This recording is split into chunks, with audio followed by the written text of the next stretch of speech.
It took me 7 years to go from this absolute trash to this, probably another mess, then just 1 year to go from that to this.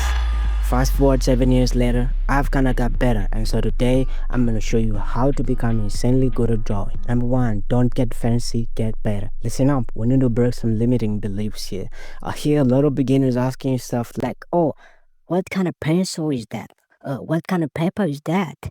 Uh, do I need talent to be an artist? I don't have confidence. Like, I can't draw that good at you. Bruh. Like, they somehow think they need all this prerequisite to get better, while in reality, all you just need is to get started. All you don't need these fancy tools, you don't need these fancy pencils and paper. All you need at the end of the day is just a surface and a medium. A surface is what you're drawing on, and a medium is what you're using to draw with. That's it. Nothing complicated. Far from that, you just need to start. Put your hands on the paper and just start drawing, man. Number two, fundamentals is underrated, technique is overrated.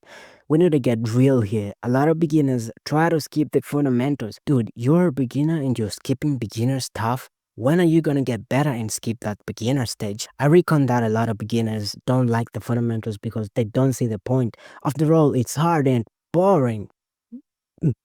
That's just the reality. They want to express themselves. But hear me out. You need the fundamentals because at start, you don't know what you don't know. So you need some kind of guide to help you because if you don't know what you don't know, then how are you going to know what to improve on? I mean, it's just common sense. So you need to get your hands on the fundamentals and get better. You don't need all these fancy techniques or 12 techniques to get good at portraits while you have not even started some line works and construction and composition. Are you really serious, dude? So you might want to get back to your fundamentals. Three, do more. Now this is where the debates of should you draw every day comes to surface because a lot of beginners don't want to be told what to do and when to do it. They just want to do their own thing, and I completely understand that. I don't. So here's the thing. You just need to do more because in reality, quantity is always going to lead to quality. Let me give you a little study. There's a study about quality versus quantity where it was done by some professor in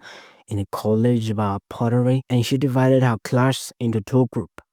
One group was the quantity group and another group was the quality group. The quantity group were told to make a bunch of pots as they can. By the end of the semester, they have to submit a bunch of pots they can. Doesn't have to be perfect, just the time. And the quality group were told to make the one best pot they can ever make, like the best of the best quality pot. Guess what? By the end of the semester, the quantity group ended up having better pots because they had the daily practice, man. They were improving progressively. Like, it's just common sense. You just need to do more. Now, here you might be wondering, what do I need to do more? I don't even know what to do.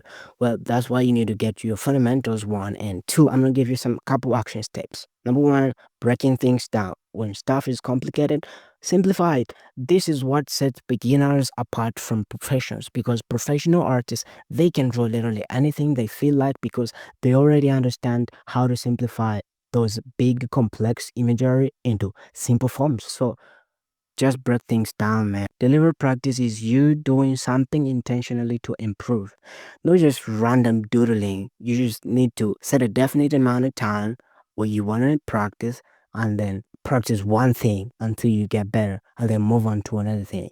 You don't want to be doing, oh, today I'm doing some perspective, tomorrow some shading stuff.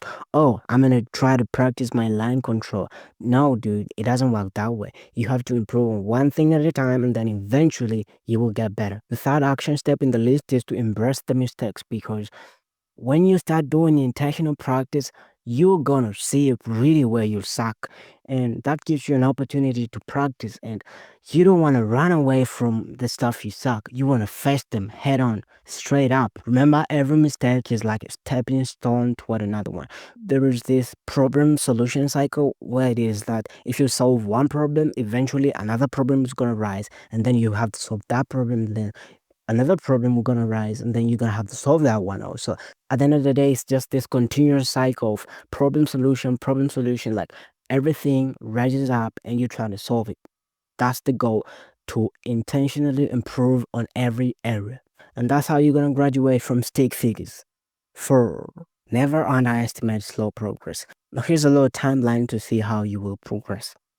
When you're starting out as a total beginner, you're gonna start having those beginners gain, beginners luck, some may call, where you're seeing fast improvement, but then eventually that rate is gonna go down, and then you're gonna be forced to stick through it. It's not about best man win; it's about last man standing. So you need to stay in that valley of despair, that sucky period, because you're gonna have that a lot of time when you're a beginner. It sucks, you hate it, but you have to do it anyways to get better, so you don't have to hate it anymore.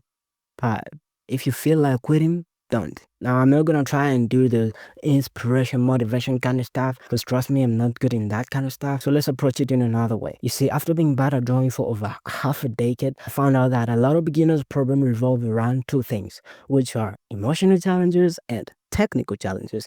Well, emotional challenges is pretty obvious. All this stuff that you tell yourself you need, it's just your brain messing around with you. You don't need talent. You certainly don't need inspiration. You don't need confidence. You just need to start. The reason why we say this emotional stuff don't matter is because you can't really measure an amount of talent any artist now. It doesn't matter how talented you think you are. Prove to me you're talented. Not by the way you sketch something or you draw something. How can you really measure it? Dude, science didn't find that. How to measure talent, how to measure inspiration.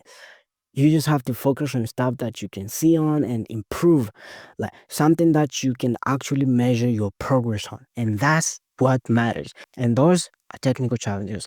Now, technical challenges are all this stuff that you're skipping around, all this perspective, shading, proportion, everything that you're trying to avoid. And that's what holding you back not to become the artist you want to be. That's just 2 months sense. Go practice, go get better. Bye.